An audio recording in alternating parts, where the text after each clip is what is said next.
మీలాంటి వాళ్ళు ఈ రాష్ట్రానికి ఒక మంత్రి హోదాలో ఉండడం, మరి మీలాంటి వాళ్ళను అడ్డం పెట్టుకొని రేవంత్ రెడ్డి తన కుట్రలను యథేచ్ఛగా చేస్తున్నారు. నేను కుట్ర చేస్తున్నంటారా మీరు? కేటీఆర్ గారు కుట్ర చేస్తున్నంటారా? కుట్ర చేస్తున్నది ఎవరు? అది కూడా తెలంగాణ పిల్లలకు తెలవాలి. ఈ తెలంగాణలో కాంగ్రెస్ కొలువిదీరిన వెంటనే మొట్టమొదటి కుట్ర రేవంత్ రెడ్డి చేసిండు. ఏం చేసిండు ఆయన?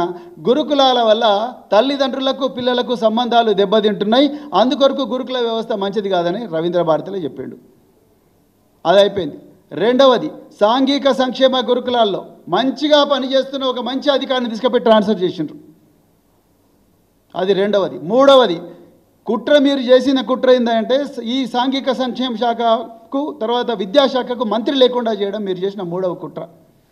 నాలుగవ కుట్ర, కేసీఆర్ గారి ఆనవాళ్ళు లేకుండా చేయాలని కేసీఆర్ గారు పెట్టిన అద్భుతమైన పాఠశాల అంటే కూడా నాశనం చేసిండ్రు.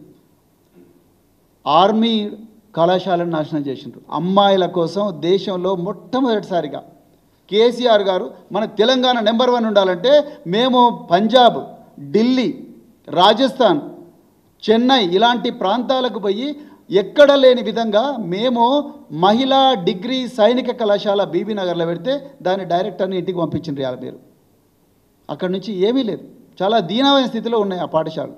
అడ్మిషన్లు లేవు. మీరు భువనగిరి బస్ స్టాండ్లో పోయి అడుక్కుంటున్నారు, రండి రండి రండి అని. ఒకప్పుడు కార్లలో వచ్చి మాకు అడ్మిషన్ ఇవ్వండి అడుక్కున్న రోజుల నుంచి మీరు అడుక్కుంటున్నారు ఇలా అడ్మిషన్ల కోసం. అదేవిధంగా రుక్మాపూర్లో సైనిక కళాశాల పెట్టిండ్రు, అది కూడా దీనావస్థలో ఉన్నది.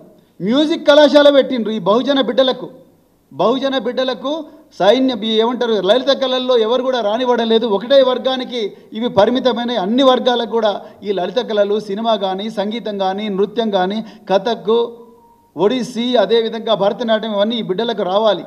ఈ బిడ్డలు కూడా సినిమా రంగంలో ఉండాలని చెప్పేసి ఒక మ్యూజిక్ స్కూల్ పెడితే దాన్ని కూడా బంద్ చేసే కుట్రలు చేస్తున్నారు మీరు. అదేవిధంగా ఫార్మసీ కళాశాల పెడితే దాన్ని బంద్ చేసి కుట్రలు చేస్తున్నారు. పీజీ కళాశాల పెడితే దానికి కూడా అడ్మిషన్లు బంద్ చేసినారు. ఇవాళ మీరు చేసిన కుట్రల వల్ల తెలంగాణలో ఇంటర్మీడియట్లో గురుకుల కళాశాలల్లో అన్నిట్లలో కూడా 40% అడ్మిషన్లు బంద్ అయిపోయినాయి. అంటే 40% ఖాళీలు ఉన్నాయి. 100కు 40 సీట్లు ఖాళీలు ఉన్నాయి. డిగ్రీ కళాశాలల్లో 100కు 40 సీట్లు ఖాళీలు ఉన్నాయి. మరి మీరు ఏం వెలగబెడుతున్నారు? మీరు ఇలా 40% మేము మెస్ ఛార్జీలు పెంచినామంటున్నారు. ఎక్కడున్నది 40% పెడితే మరి మెనూ చార్ట్ ఎక్కడున్నది? ఏం తిండి పెడుతున్నారు పిల్లలకు? ఇప్పటి వరకు ఎందుకు మరి మెనూ చార్ట్ మారలేదు? ఎక్కడ పోయినాయి మరి నైట్ డ్రెస్సులు పిల్లలకు? కేసీఆర్ గారు నైట్ డ్రెస్సులు ఇస్తుండే, బూట్లు ఇస్తుండే, ట్రంకు పెట్టెలు ఇస్తుండే, మంచాలు ఇస్తుండే, అదేవిధంగా స్పోర్ట్స్ డ్రెస్ ఇస్తుండే, అదేవిధంగా ట్రాలీ సూట్ కేసులు ఇస్తుండే. ఇవన్నీ ఎందుకు ఇవ్వడం లేదు మీరు? మరి ఎందుకు బ్లాంకెట్ ఇవ్వట్లేదు? చలికాలంలో పిల్లలకు బ్లాంకెట్లు ఎందుకు ఇస్తలేరు? అంటే మా పిల్లలు ఎప్పుడు కూడా గజగజ వణుక్కుంటా నిద్రపోవాల్సిందేనా?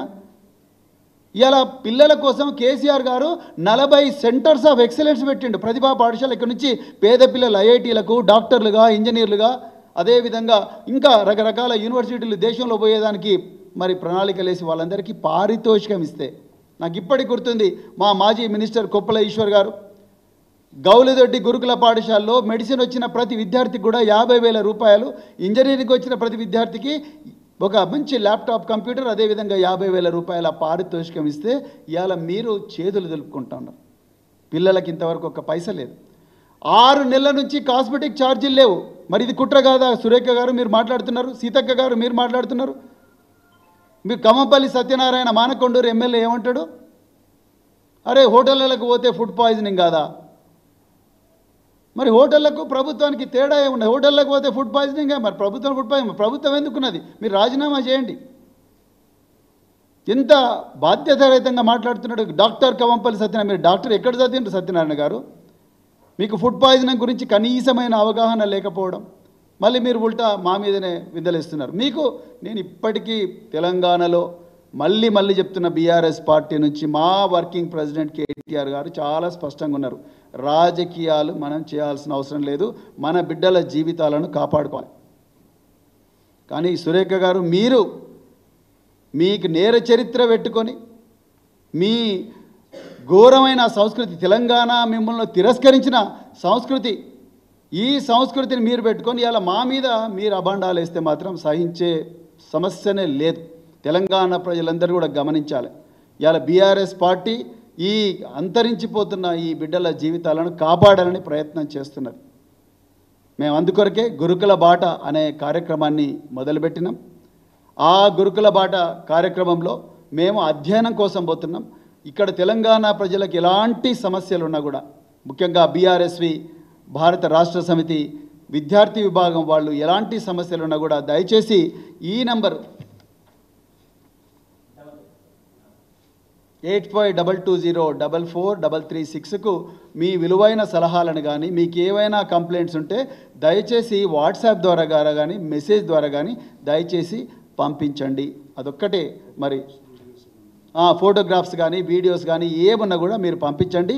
ఆ సమస్యల మీద మేము తప్పకుండా పోరాటం చేస్తాము. అంతే తప్ప మీరు అసలు సమస్యను పక్కదో పట్టించి మేము కుట్రలు చేస్తున్నాం, లేకపోతే మా వల్లనే విషాహారం అవుతుంది అనేదంటే మీకు చేత కాదని చాలా క్లియర్గా తెలిసిపోయింది. హైకోర్టు మొట్టికాయలు వేసినా మీకు సోయి రాని పరిస్థితి ఉన్నది.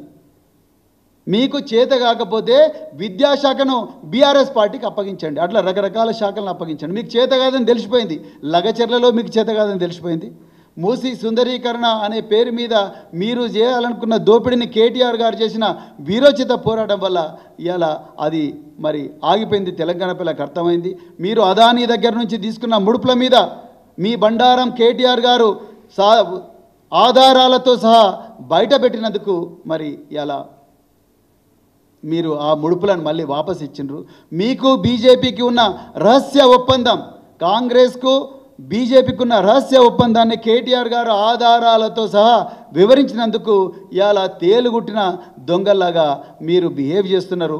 అందుకొరకు మీకు ఈ రాష్ట్రాన్ని పరిపాలించే అర్హత లేదు. మీకు చేత కాకపోతే ఆ విద్యాశాఖలను బీఆర్ఎస్ పార్టీకి అప్పగించండి. మేము మళ్ళీ ప్రపంచ స్థాయికి ఆ విద్యాలయాన్ని తీసుకొచ్చి చూపిస్తాం. అంతే తప్ప అనవసరంగా అవాకులు చెవాకులు పేలి అడ్డమైన కామెంట్లు చేసి లేని దాన్ని ఉన్నదాన్ని అంతా కూడా కుట్రలు అని చెప్పేసి మాట్లాడడం అనేది మానుకోవాలని చెప్పేసి మరి కోరుకుంటూ